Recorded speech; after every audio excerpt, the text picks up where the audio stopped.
साहुणं अजर अमर विकल विकारी अविनाशी अनंत गुणधाम नित्य निरंजन भवदुःखभंजन ज्ञान स्वभावी सिद्ध प्रणाम ज्ञान स्वभावी सिद्ध प्रणाम।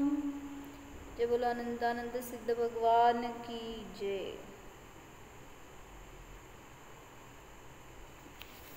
सिद्धों की जयमाला देख रहे थे हम। नैन्सी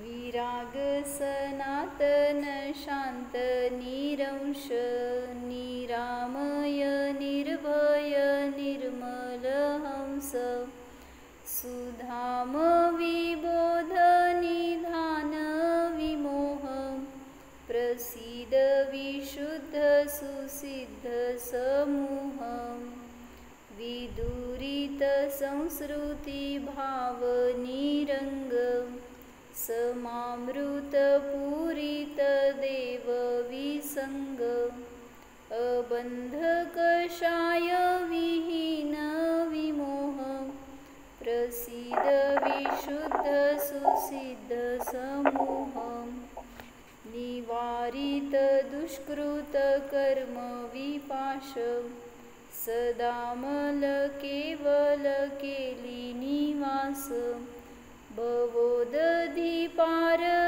शांत विमोह प्रसीद विशुद्ध सुसिद्ध समूह अनंत सुखामृत सागर धीर कलंकर जोमल भूरी समीर विखंडित काम विराम विमोह प्रसीद विशुद्ध सुसिद्ध समूह विकार विवर्जित तर्जित शोक विबोध सुनेत्र विलोकित लोक विहार विराव विरंग विमोह प्रसीद विशुद्ध सुसिद्ध समूह रजोमल खेद विमुक्त विगात्र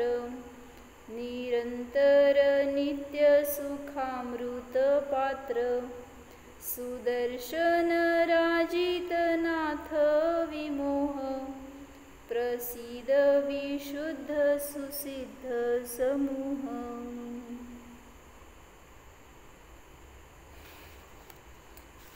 तो सिद्ध भगवान मुझे प्रसन्न हो, किस लिए प्रसन्न हो? तो मेरे सभी दुखों का अंत करने की शक्ति एक तो उन सिद्धों में है, नहीं तो इस सिद्ध में है। उन सिद्धों में कैसे है? क्योंकि जो दुख है उसका अंत करने का उपाय बताने वाले वो ही है, और उन्होंने भी स्वयं के दुखों का अंत कर दिया है। तो संसार में एक भी ऐसा अन्य कोई जीव नहीं है जिसने संसार के दुखों का अंत किया हो। तो एक वो ही है, जैसे बोलते हैं ना, जिसने स्वाद चखा है वो ही बता सकता है कि वो चीज़ क्या है, कैसी है। तुम भी स्वाद लो, ये कॉन्फिडेंस के साथ कौन बोल सकता है? जिसने उसको जाना है, जिसने टेस्ट किया है, जिसको आनंद आया है, वही बोल सकता है कि तुम भी ट्राई करो या तुम भी इसका अनुभव लो। तो वैसे सिद्ध भगवान भी अपने स्वभाव का अवलंबन लेके ऐसी शुद्ध, ऐसी सुखमय दशा को प्राप्त हो गए हैं, और वो ही आपको बता सकते हैं कि सच्चा सुख कहाँ है और किस उपाय से मिलेगा, किस रास्ते से मिलेगा। इसलिए हमें उनका अनुकरण करके ही सच्चा मार्ग मिल सकता है, और वो है शुद्ध आत्मा का अनुभवन, सम्यक दर्शन। या निर्विकल्प स्व संवेदन या अतीन्द्रिय आनंद, ये हमारे पास है। उसका अगर हम इस समय अभी अगर आस्वाद लेंगे तो अभी सम्यक्त्व की प्राप्ति हो सकती है। उसके लिए पुरुषार्थ हमें करना है। इसलिए बता रही थी मैं कि एक तो वो उन सिद्धों का आश्रय लेना है, नहीं तो इस स्वभाव सिद्ध का। इसके अलावा आप जिसका भी आश्रय लेंगे तो दुखों का अंत नहीं हो सकता। तो अभी यहाँ पे बताया क्या विशेषण, रजोमल खेद विमुक्त विगात्र, ये देख रहे थे हम। रज यानी क्या बताया था, रज यानी शब्दशः धूल अर्थ होता है, धूली। धूल बोलते हैं ना, क्या बोलते हैं, धूल। तो जो रज है तो कौन सी धूल है आत्मा में, कर्म रज रूपी धूल, यानी द्रव्य कर्म ले लो उसके उस शब्द से। जो भी द्रव्य कर्म रूपी रज है या मल है, मल भी जो स्वच्छता को नष्ट करने वाला, शुद्धता को नष्ट करने वाला है, उसको मल बोलते हैं। तो वो कर्म ही है जो जीव की अशुद्धता नष्ट करने के लिए कारण है। कौन से कर्म है, द्रव्य कर्म नहीं तो भाव कर्म है, जो कि आपको अशुद्ध बना रहे हैं। तो क्या बता रहे हैं यहाँ पे, रजोमल खेद, रज यानी कर्म रज, मल यानी कर्म मल लो, और खेद यानी भाव कर्म, यानी जीव के अशुद्ध परिणाम, जो भी विकारी भाव है, विभाव परिणाम है, तो वो सब आ गए खेद में। तो आपको दुखी कौन कर रहा है, आपको मलिन कौन कर रहा है, आपको बंधन में कौन डाल रहा है, बताओ, कौन किसको बंधन में डाल रहा है? कोई नहीं डाल सकता। तीन लोक में किसी में सामर्थ्य नहीं है जीव को बांधने की। जीव ये वस्तु ही नहीं है कि वो बन जाए, किसी के द्वारा पकड़ी जाए, ऐसी चीज़ नहीं है वो। तो आप ही स्वयं उसके करता है। इतनी स्वतंत्र है ना वस्तु व्यवस्था, इसलिए समझ लेना चाहिए, उस वस्तु स्वरूप को समझ लेना चाहिए, और उस पर से फिर स्वतंत्रता भी समझ में आ सकती है कि जीव का स्वरूप क्या है, पुद्गल का स्वरूप क्या है। जैसे कल मैंने बताया था, इस शरीर में जीव है तो आपने इस शरीर को ही जीव मान लिया है। मैंने क्या बताया, शरीर में जीव है लेकिन शरीर जीव नहीं है। वर्षाबेन काय म्हणले मी, म्यूट है। शरीर, हाँ बोला, शरीर में जीव है, लेकिन नैन्सी, लेकिन शरीर जीव नहीं है। शरीर में है लेकिन शरीर यानी जीव नहीं है। तो आप क्या करते हैं, उस शरीर को ही जीव मानकर बैठे, इसलिए आत्मा नहीं दिख रहा है, आत्मा का स्वतंत्र अनुभव नहीं कर सकते हैं। तो इसलिए यहाँ पे आगे का वर्ड बताया है विगात्र, यानी सिद्ध कैसे है, गात्र यानी शरीर, वो विगात्र यानी विरहित गात्र, शरीर से देह से रहित है, ऐसे सिद्ध है। तो वो सिद्ध नहीं, हमारा सिद्ध आत्मा भी इन्हीं विशेषणों से युक्त है। द्रव्य कर्म से रहित है, भाव कर्म से रहित है, और विगात्र यानी नो कर्म से भी रहित है। शरीर यानी नो कर्म, तो इस शरीर रूपी नो कर्म से भी जीव रहित है।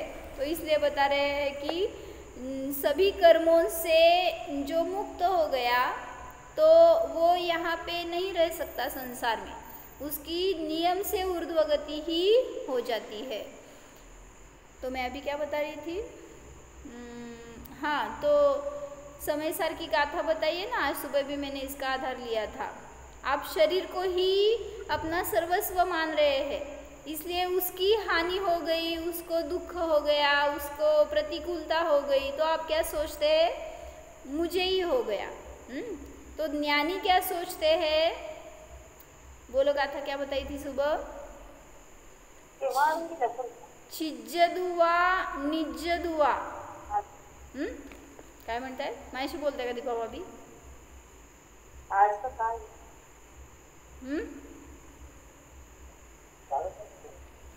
छिज्जदुआ, निज्जदुआ, छिज्जदुआ, भिज्जदुआ। छिज्जदु यानी छेद हो जाए, भेद हो जाए।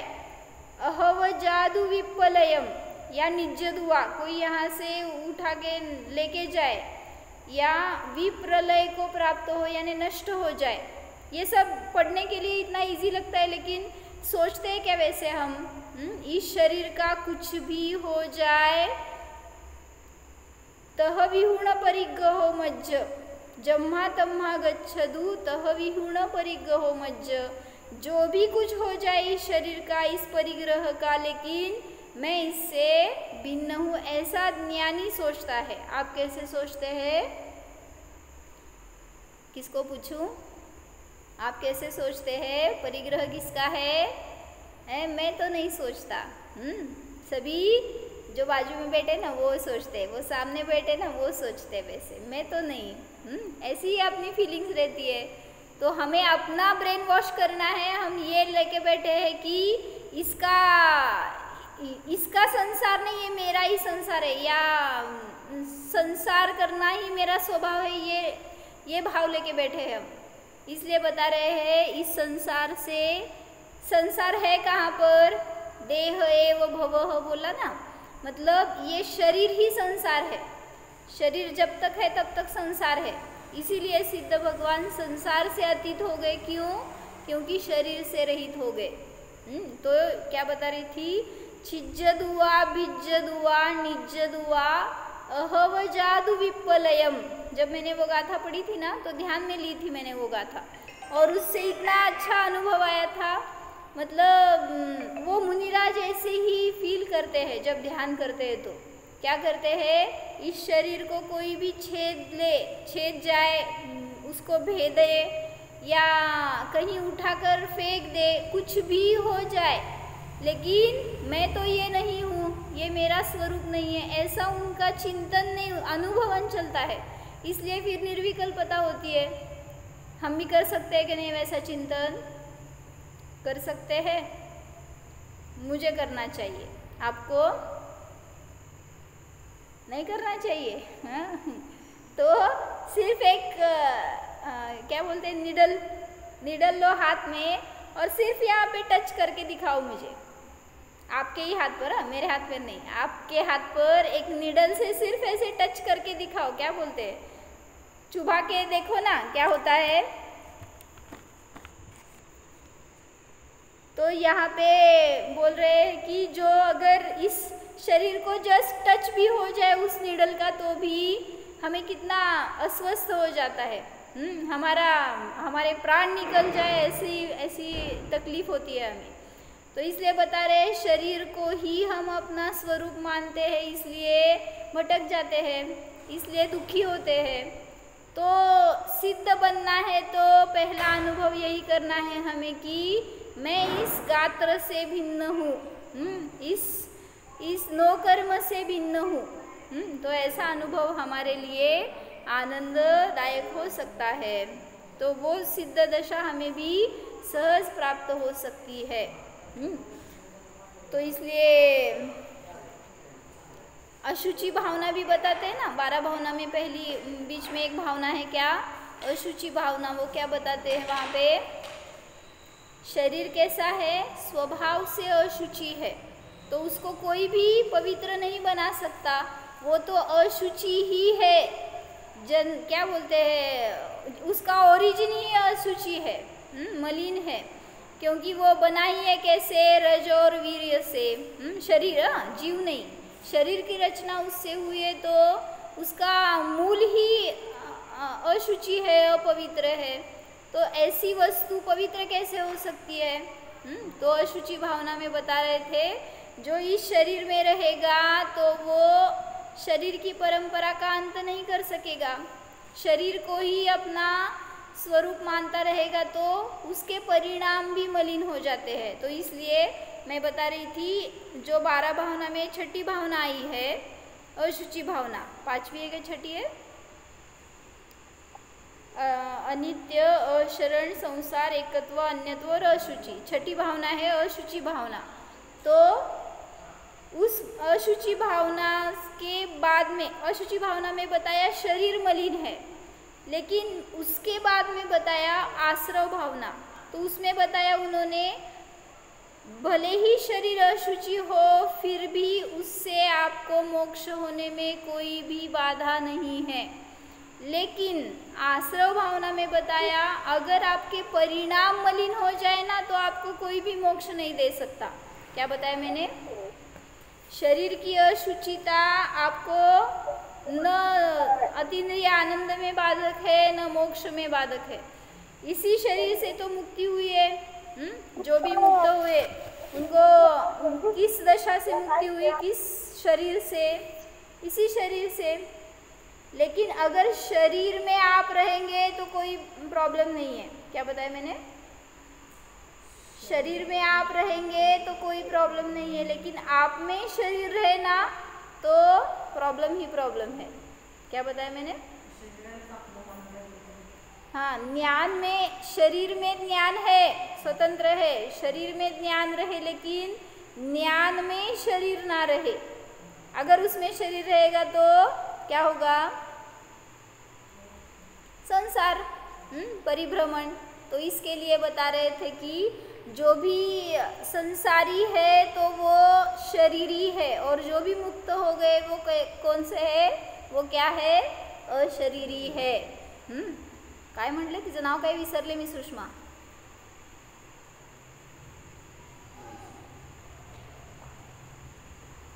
सिद्धी, सिद्धी, हाँ सिद्धी।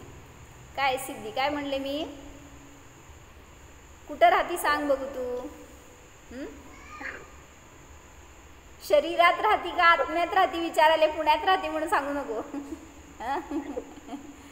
शरीरातच राहतोय म्हणून अजूनपर्यंत शरीराचा अंत करू शकलो नाही। म्हणून रोज एवढी भावना करायची की मला या शरीराचा अंत करायचा आहे, किंवा मला नुसतं म्हणतोय ना मोक्षाला जायचं आहे, तर मोक्षाला जाताना शरीर घेऊन जाऊ शकत नाही। मग काय भावना करायला पाहिजे तिथं? काय करतो आपण?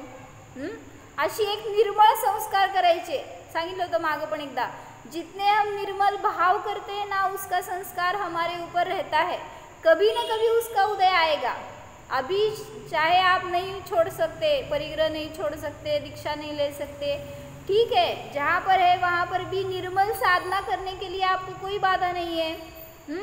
मतलब मुझे बताने के लिए नहीं, लेकिन हर रोज़ दर्शन तो करते होंगे, कुछ ध्यान करते होंगे, तो उस समय आपको इतना ही क्या बोलते हैं, एकदम विशुद्ध परिणाम ऐसे करो कि नहीं, मुझे तो इस शरीर से अलग मेरा रूप है वैसा ही रहना है। मैं कैसा हूँ? विगात्र बताया ना उन्होंने अभी शब्द, विगात्र यानी गात्र यानी शरीर। तो शरीर से विरहित जो है वो विगात्र ऐसे सिद्ध है। तो मुझे कैसे बनना है? मैं कैसा हूँ? अभी इसमें हूँ फिर भी इससे मैं अलग हूँ, ये मैं नहीं हूँ। मैं कौन हूँ? शरीर से रहित भिन्न हूँ। तो अभी आज कल एक आंटी आई थी यहाँ पे, और उनके साथ ऐसे ही चर्चा चल रही थी। तो उन्होंने बताया, मैंने पूछा उनको कि साधना कैसी चल रही है, क्या स्वाध्याय करते हैं वगैरह ऐसा। तो वो बोले कि अच्छे से चल रही है। तो मैंने पूछा आपकी उम्र इतनी हो गई है तो शरीर की बाधा वगैरह कुछ होती है क्या? तो उन्होंने बोला कि अभी 70 क्रॉस है, तो आज तक तो कोई बाधा नहीं हुई। ऐसा है कि कितनी भी बारिश हो जाए सर्दी जुकाम नहीं हुआ आज तक। कितना भी कुछ खा लो पी लो उससे कुछ बाधा हो गई, ऐसे कभी हुआ नहीं है लाइफ में, ऐसा उन्होंने बताया मुझे। मतलब आज तक मैं किसी रोग से रोगी हो गई, ऐसे लेट गई, ऐसे नहीं हुआ है। मतलब समझ में आ गया ना क्या बताने? लय आजारी पडले आणि बाबा लय कणत पडले असलं कधी झालं नाही, असं त्यांनी मला सांगितलं। हां, क्या बोलते? कणत बसतेत म्हणजे काय म्हणायचं? हो की ते हिंदीत सांगा हो, काय म्हणायचं? कणत बसतेत म्हणतो ना, काय म्हणायचं? सगळे इथं माझ्यासारखेच आहेत. मला वाटलं मीच लई खराब आहे. नैन्सी, तुम्हारे लिए सभी हिंदी सीख रहे हैं अभी यहाँ पे. ऐसे कोई बीमार हो गया है और वो सो गया है तो वहाँ पे बहुत उसको अनईजी फील हो रहा है, समझ लो. तो ऐसा उनके साथ नहीं हुआ, ये वो बता रही थी मुझे. तो मैंने उनको बताया कि बहुत अच्छा है कि आपको ऐसी आदत नहीं है शरीर के लिए रोते बैठना. मुझे इतनी तकलीफ़ है, इतना काम करना है, इतना कष्ट है, ऐसे रोते नहीं बैठते वो. तो उनकी हमारे साथ ऐसी चर्चा हो गई तो मैंने बोला कि हमें भी किसी ने ऐसे ही बताया है, अगर कोई ब्रह्मचारी है, कोई धार्मिक जीव है, तो वो कहीं पर भी जाए, किसी विधान में जाए, किसी फंक्शन में जाए, किसी घर में किसी के साथ जाए, कहीं पर भी, तो एक नया चैतन्य रहता है. ऐसा एक फंक्शन में गए थे हम, वहाँ पे उन्होंने बोला कि अगर ऐसे जीव वहाँ पे आ गए, धर्मी जीव, तो एक आनंद का वातावरण रहता है, सभी को उत्साह रहता है.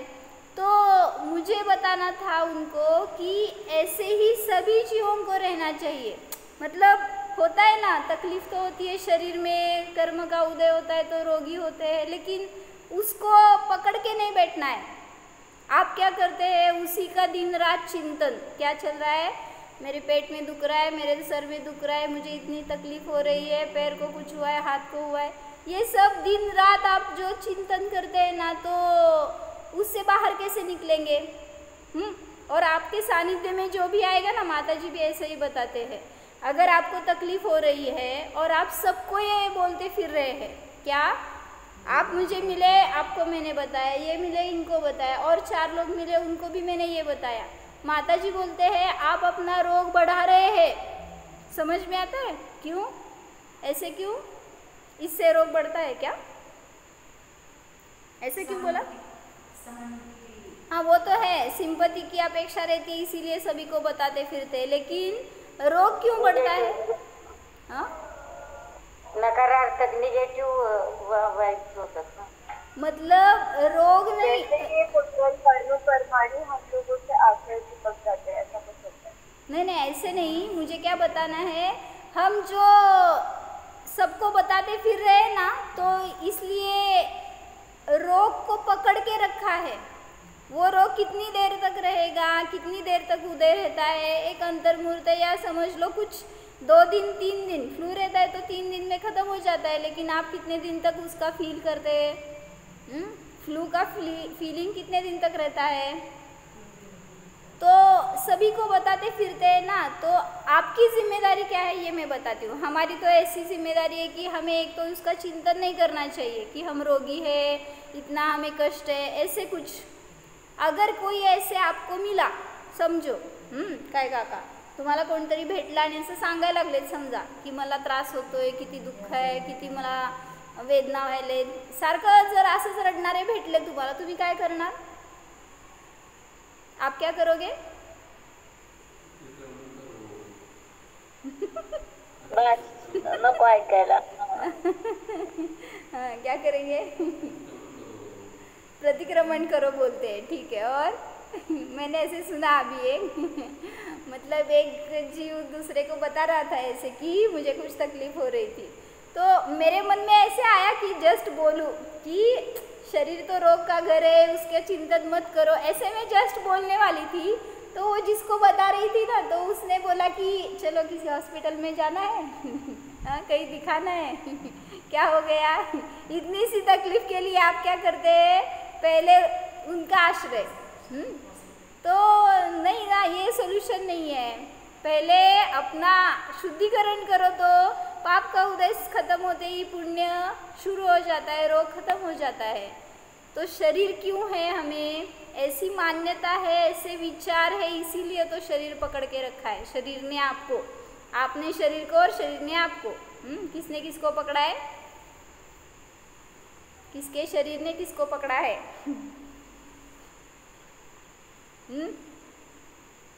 किसी ने किसी को नहीं, हमने ही अपने शरीर को, अपने कर्मों को पकड़ के रखा है. इसलिए संसार से मुक्ति नहीं हो रही। तो चिंतन कितना अच्छा चलना चाहिए, इसलिए सब पर से ऐसे बोध लेना चाहिए हमें कि जो गलत सोच है उसका नाश करके अच्छी सोच कैसी मिलेगी। तो ऐसे सिद्ध के स्वरूप चिंतन से वो सिद्ध ऐसे क्यों हो गए हैं, उनको नहीं था क्या? पहले मुझे बताओ, जब वो संसारी थे उनको कुछ कष्ट रोग क्या था कि नहीं था?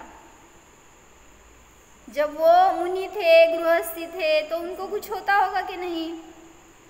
फिर वो सिद्ध कैसे हो गए? म्हणजे होणारच, फिर शरीर म्हणजे होत असणार। हाँ, फिर सिद्ध कैसे हो गए बताओ?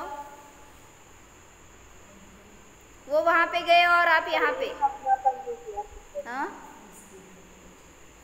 शरीर को अपना नहीं माना। हाँ, तो उनको शरीर को अपना नहीं मानना चाहिए, इसलिए वो वहाँ पे गए। हमें तो यहीं पे रहना है, इसलिए हमने इसी को अपना मान के रखा है। तो विचार बदलो ना, चिंतन बदलो, बस उपयोग को डाइवर्ट करना है, इतना ही। शरीर को छोड़ना नहीं है, सिर्फ शरीर मैं नहीं हूँ इतना ही चिंतन करना है। सच में मैं जो ये अर्थ लगा रही थी ना, तब तक चिंतन में यही है कि आज माताजी भी एक पेशेंट आए थे यहाँ पे, उनको बता रहे थे, तो उनको बताते टाइम पर भी मुझे यही फीलिंग हो रही थी। मतलब माताजी के हर वर्ड में वो रहता है ना, अनुभूति का ही प्रैक्टिकल रहता है। वो तो ऐसे निकाल के दिखाते हैं, ऐसा लगता है हर शब्द में उनके। तो मैं उनके सामने बैठी थी और आज ऐसे सुन रही थी ना, तो मुझे सिद्ध ही दिख रहा था मेरा आत्मा, बस उससे शरीर से अलग है तो मैं सिद्ध स्वरूप ही हूँ। माताजी ने इतना ही बताया कि चलते टाइम पर भी इतना ही सोचो, चलने वाला नहीं मैं जानने वाला हूँ। तो जो भी शरीर में तकलीफ हो रही है उस टाइम पर भी उस तकलीफ को नहीं, उस वेदना को नहीं, अपने ज्ञान का वेदन करना है। तो माताजी तो हर बार जो अपना अनुभव है वही बताते हैं, वो यही अनुभव कर रही है तो आपको भी वही दे सकते हैं। तो इसलिए ऐसे सानिध्य में रहना चाहिए। क्या नैन्सी, कहाँ पर रहना चाहिए? उधर नहीं, इधर। जिसको ऐसा आनंद चाहिए, वो जो आनंदी है उनके साथ रहना चाहिए, तो आनंद आपको भी मिल सकता है। तो चंदना कहाँ गई थी?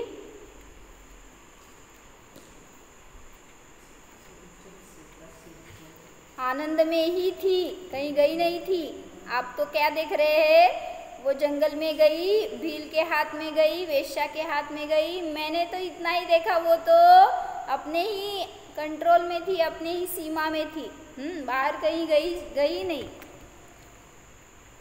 तो दासी जो थी, दासी और चंदना का संवाद बताया था ना पहले।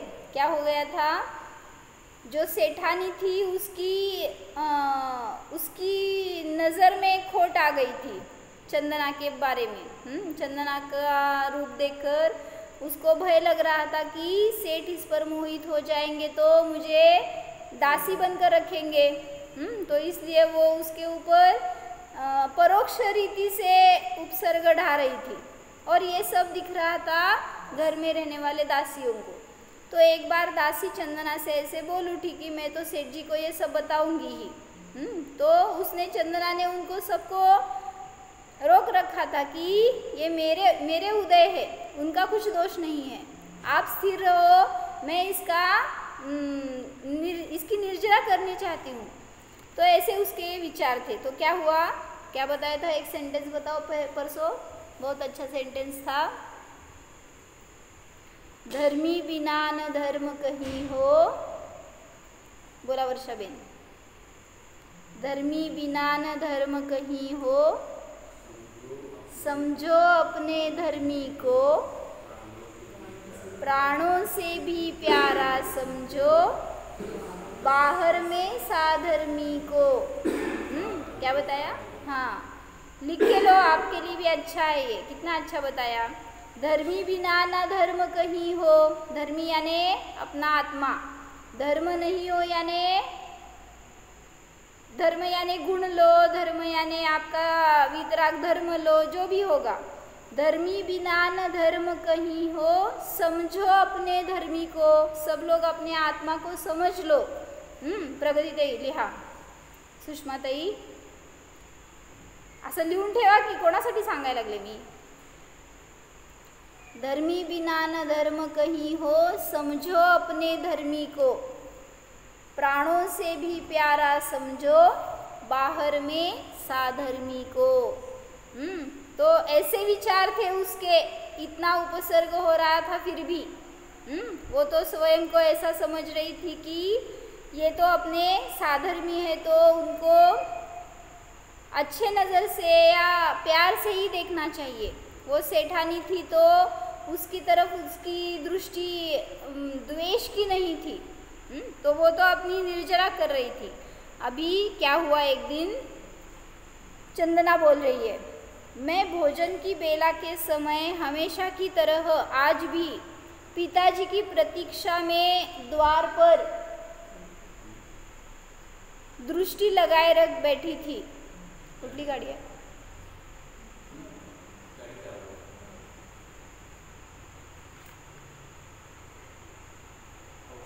एम्बुलेंस है का? आज भी प्रतीक्षा, पिताजी की प्रतीक्षा में द्वार पर दृष्टि लगाए बैठी थी. पिताजी को भोजन में विलंब हो जाने पर कष्ट हो जाता था. आज तो कुछ अधिक ही देर हो गई थी. कोण काय म्हणाले? चंदना वाट बघतीये, वडील का अजून जेवायला आले नाहीत. इतने में ही पिताजी द्वार पर दिखाई दिए. उनके चेहरे पर थकान दिख रही थी. वह मस्तक पसीने से भीगा हुआ था. मैंने उन्हें आसन दिया और झुककर पाद प्रक्षालन करने लगी. उनके पाद प्रक्षालन करते समय केश कंधे से नीचे गिर गए. काय म्हणायचं, जे बांधलं असेल ना चोटी वगैरे, तो वो कंधे से नीचे गिर गई चोटी. और मलिनता से बचाने को पिताश्री ने हाथ से उठाकर केश कंधे पर डाल दिए. क्या किया पता चला? सिर्फ वो बाल आगे आए थे तो पिताजी ने कुछ दूसरी दृष्टि नहीं थी उनकी, सिर्फ वो पैर में पानी जो है उसमें गिरकर गंदे हो जाएंगे, इस विचार से उन्होंने उठाकर उसी की पीठ पर रख दिए. बस यहीं से टर्निंग पॉइंट शुरू हो गया उसके लाइफ का. बस इसी दृश्य ने हीनता की शिकार सेठानी के हृदय को झकझोर दिया. काय असते एक एक पॉइंट, एक एक प्रसंग असे असतात ना, बस एका समयाचा असेल तो खेळ, पण सगळं जीवन उद्ध्वस्त होऊन जातं त्याच्या निमित्तात. पिताजी ने भोजन कर लिया किंतु अचानक उन्हें परदेश जाना पड़ा. हीनता को व्यक्त करने का खुला मौका सेठानी को मिल गया. क्या उसको तो अभी इतनी अंदर क्रोध भरा था ना, बस जो इधर गए सेठ जी बाहर, क्या हुआ, इसने अपनी पूरी भड़ास कैसे निकाली ये बता रहे हैं. हीनता को व्यक्त करने का खुला मौका सेठानी को मिल गया. उन्होंने अपना गुस्सा बालों पर उतारा. कोणावर काढला? बालों पर ही निकाला पूरा गुस्सा. क्या किया? बालों को कलर नहीं किया, शेप नहीं दिया. क्या किया? जड़ से उखाड़ दिए, कट कर दिए. वो सबसे पहले मेरे बाल उतार दिए. क्या हुआ होगा? ऐसे पढ़ते टाइम पे आपको जस्ट लगता है बाल उतार दिए, उसको मुंडन कर दिया. अगर आपके साथ ऐसा हो गया तो इतना प्रेम रहता है ना बालों के साथ. मतलब बताया था मैंने पहले भी एक बार कि शोलापुर में एक ब्रह्मचारी दीदी थे. दीदी बोलने से अच्छा, बेन थे, बहुत बड़े थे ना, विद्युलता बेन, आपको पता होगा. तो उनको कोई संघ के साधु आए थे वहाँ पर और उन्होंने बोला कि आपने अभी तक ये बाल क्यों नहीं निकाले, आप तो ब्रह्मचारी है, प्रतिमाधारी है, इतना सारा धर्म का आचरण करते, प्रभावना करते, तो ये क्यों रखा है आपने. तो वो बोले कि ऐसे कुछ नहीं, कभी निकालने का या कुछ ऐसे सोचा नहीं था. तो उन महाराज जी ने बताया कि स्त्री का सबसे ज़्यादा मोह बालों पर होता है. काय बोलले, मी रिपीट करा, सगळे स्त्रिया माझ्या समोरचे. क्या बोलो? स्त्री का सबसे मोह बालों पर होता है. सबसे ज़्यादा का मतलब शब्द खालीस. स्त्री का सबसे ज़्यादा मोह कहाँ पर होता है? क्योंकि इसी से स्वयं को सुंदर मानती है ना, तो इसीलिए आप क्या करते हैं, उसको डाई लगाओ, उसको शेप दो, उसके लिए पार्लर में जाओ, क्या करते क्या नहीं करते पता मुझे नहीं पता, लेकिन मतलब मुझे बताना इतना उसके पीछे टाइम जाता है ना, तो इसलिए महाराज जी ने बताया उनको कि सबसे पहले आपको मोह को ख़त्म करना है तो बाल निकाल दो, क्योंकि उसकी वजह से शायद कोई जीव आपकी तरफ आकृष्ट हो सकता है। और बाल निकालते हैं तो आप तो ब्रह्मचारी है, तो कोई आपको हीन दृष्टि से न देखे, किसी को विकार न हो जाए, तो अच्छा है ना कि निकाल दो। और उन्होंने भी इतनी ही सरलता से स्वीकार कर लिया और उन्होंने अपने बाल निकाल दिए थे।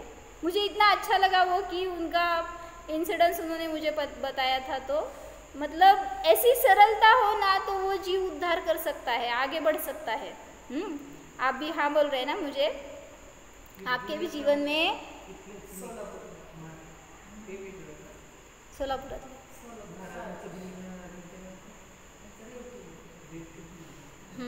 तो क्या हुआ? हाँ, मैं कहाँ से कहाँ गई? हाँ, आपके भी बाल कितने अच्छे थे, आपने भी तो निकाले। मैं बालों की तरफ से मोह निकालने को बोल रही हूँ, आप वही हो रहे उधर ही। तो अपनी दृष्टि ऐसी होनी चाहिए कि हमारा रूप तो अंदर जो क्या बोलते हैं नेचुरल है ना, ओरिजिनल है, वही सुंदर रहता है। तो उसी के लिए उसने क्या किया, पहले उसके बाल उतार दिए, लोहे की बेड़ी पहनाकर मुझे कमरे में बंद कर दिया और कटु वचनों का तो पार ही नहीं था। कौन किसे बता रहा है? असं केली हे कोण कोणाला सांगायलाय? हाँ, चंदना मुर्गावती को बता रही है ना, मुर्गावती उसकी बहन है, उसके सामने बैठी है, तो फ्लैशबैक चल रहा है पूरा, ये ऐसे हुआ था। तो क्या हुआ, लोहे की बेड़ी पहनाकर मुझे कमरे में बंद कर दिया और कटु वचनों का तो पार ही नहीं था। लगभग 1 प्रहर तक अपने क्रोध की ज्वाला शांत करने में कोई कसर बाकी नहीं रखी। 1 प्रहर म्हणजे किती असते? 1 प्रहर म्हणजे 24 मिनिट का? हाँ, 1 प्रहर यानी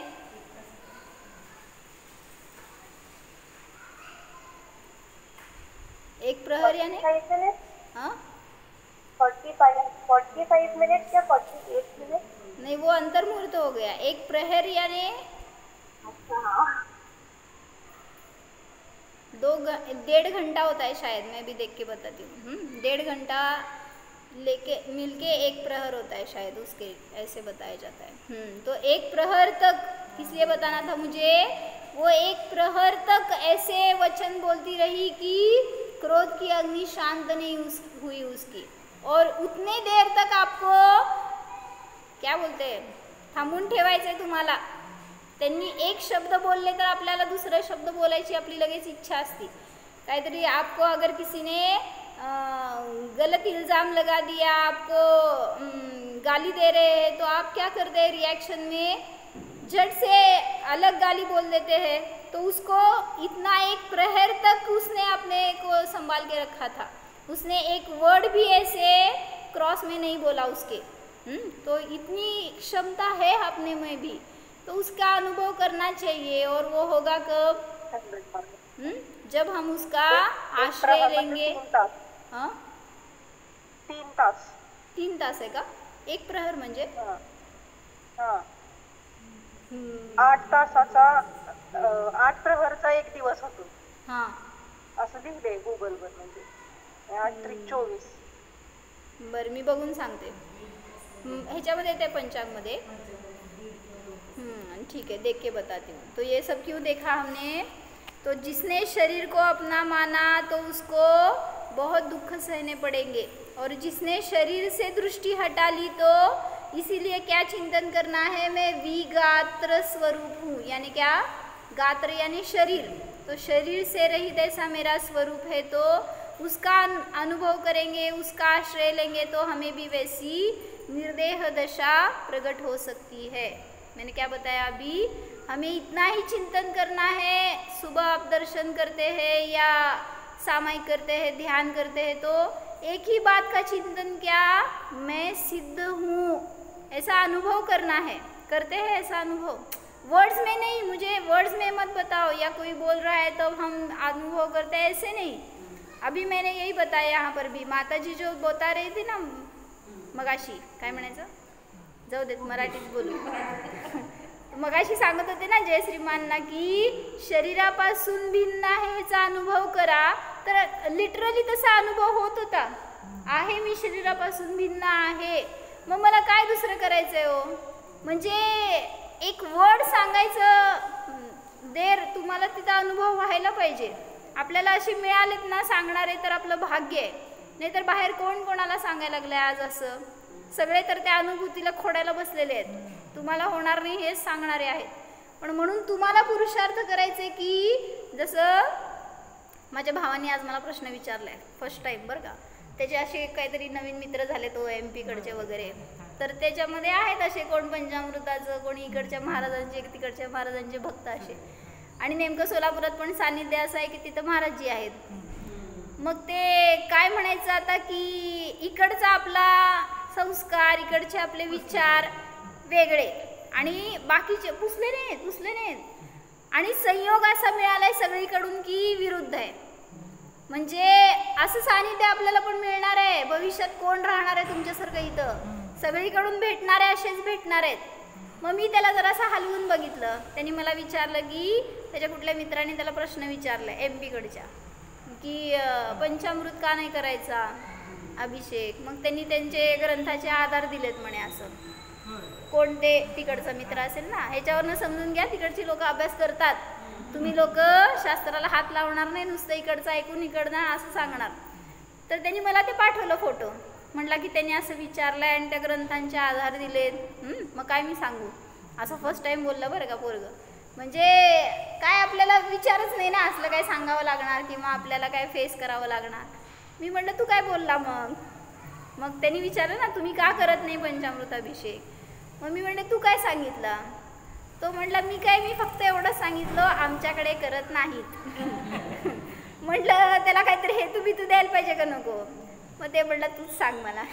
मग मी आपलं सांगितलं त्याला की ते आधार जरी दिलेत तरी पुराणातले ते जे देवलोक होते ते जाऊन जायचे कुठं क्षीर समुद्रातलं वगैरे, तिकडचं पाणी आणून ते अभिषेक करायचे, ते पाणी तसं होतं दुधासारखं, उसाच्या रसासारखं, तुपासारखं, तुम्ही तिथलं आणा आणि करा की, आम्ही कुठं नको म्हणतोय, असं म्हणतो, असं मी त्याला सांगितलं।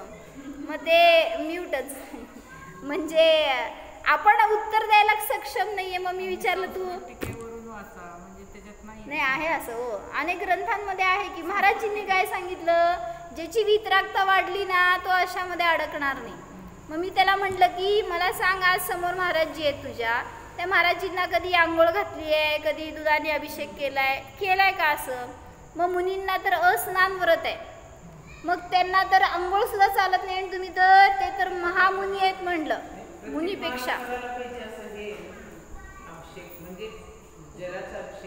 का करतो अभिषेक इन द सेन्स काय आहे, ते धुलीकण स्वच्छता करण्यासाठी आहे, मग दुधाने धुवायची गरज असते का त्याला, मग आपण दुधाने आंघोळ करत नाही त्यांना काय घालायचंय, म्हणजे त्यांना तर मुनी जे साक्षात आहेत समोर त्यांना अस्नान आहे, मग आपण ते तर मुनींचे मुनी काय म्हणायचं श्रेष्ठ महामुनी आहेत, आणि मग त्यांना असं करणं किती योग्य आहे।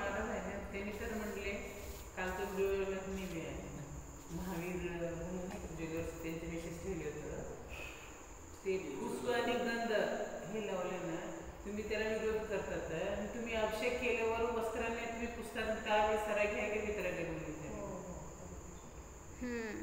मग असं सगळे प्रश्न आपल्याकडे येणार आहेत, हेच मला सांगायचं आहे। मग तुम्ही अभ्यास काय करताय हो, असं उत्तर तुम्हाला जाऊ दे, दुसऱ्यासाठी नाही आपल्याला पक्क करण्यासाठी। कलंकाची गोष्ट सांगायची, एक धागा टाकला तर ते हे झाले, म्हणजे आणि वळवले त्यांनी,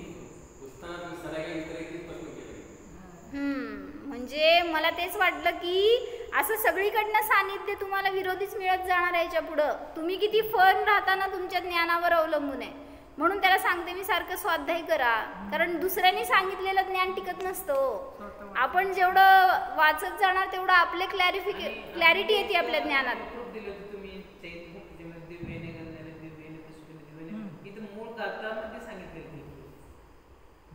मग वापरा की, आम्ही कुठं नाही म्हणतोय. दिव्य पुष्प वापरा, दिव्य फुलं वापरा. ते दिव्य कुठे आहेत? तुमच्या जवळ नाही आहेत. दिव्य आहेत ते देवांजवळ आहेत, जे कल्पवृक्षापासून प्राप्त होतात. ते सगळे निर्जंतुक आहेत म्हणून त्यांना दिव्य म्हटलं जातं. पृथ्वी काही का आहेत ते. मग म्हणून तर म्हणले ना, अम्मा तुम्हाला फुलंच चढवायची आहेत ना, सोन्याची चढवा की. चालतंय का नाही? चांदीची चढवा नाही, आम्हाला झाडाची चढवायची आहेत. मग काय करणार तुम्हाला? म्हणजे जे हलकं आहे ते चढवायचंय, निकृष्ट उत्कृष्ट चढवा ना. मग कोण विरोध करायला तुम्हाला? म्हणजे असं वाटलं की अभ्यासाची किती गरज आहे. महाराजांनी एवढं तयार करून ठेवलंय ना सगळं बॅकग्राऊंड आपल्यासाठी, तर त्याचा उपयोग करा आणि आपल्याला तयार करा. दुसऱ्याला सांगायसाठी असं नाही, तर आपल्यावर असे संस्कार करणार आहेत अनेक लोक जवळ येऊन, वॉशआउट करायचा प्रयत्न करणार आहेत. पण ह्याच्यातून वितरागता व्हावी हा उद्देश असावा. काय तिथं आपल्याला पंचामृत केलं म्हणून त्यातून आपल्याला काय, त्यांच्याकडून काय मिळणार आहे? म्हणजे आपला उद्देश काय? प्रक्षाल करण्याचा, त्यांच्यावर असणारे काय धुलीकण स्वच्छ करणं, एवढंच आहे. त्याच्यापेक्षा जास्त काय नाही आहे. आणि मग लोकांना तिथं ते प्रक्षाल काय ते पंचामृत करून दूध घालून त्यातून आनंद मिळणार आहे का धर्म मिळणार आहे का काय वितरागता मिळणार आहे? म्हणून ते घालायचं कशासाठी? पण तेच तर प्रश्न आहे की काय कारण काय? आपण आपले पाय धुतो का तोंड धुतो, काय करतो, आंघोळ करतो दुधाने, मग त्यांच्यावर घालायचं काय प्रयोजन?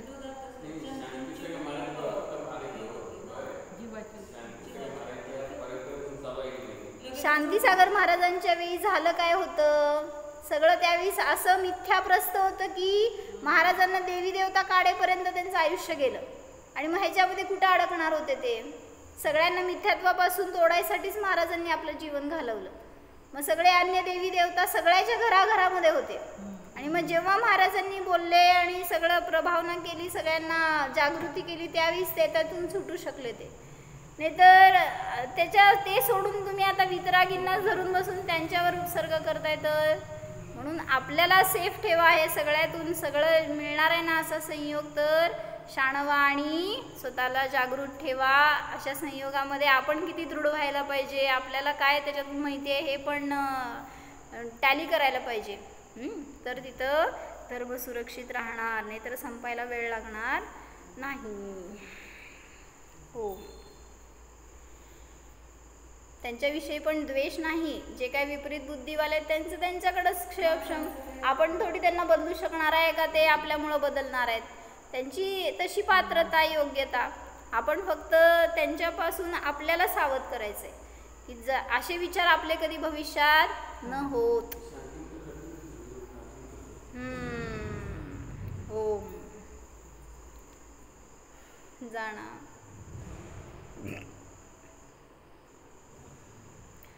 शरीराच्या सर्व क्रियांपासून भिन्न अशरीरी स्वभाव जाणा.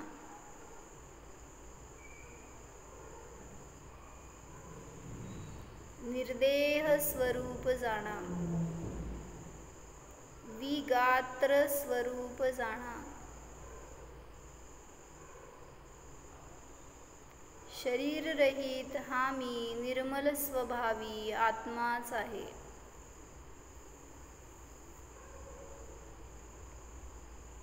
खेद रहित आहे, शोक रहित आहे, दुःख रहित आहे.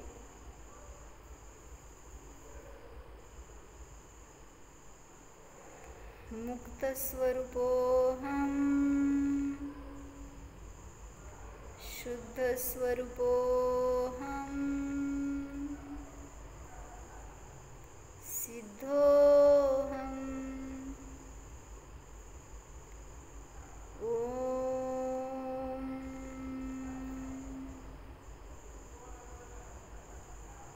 विसर्जन. नमो अरिहंता.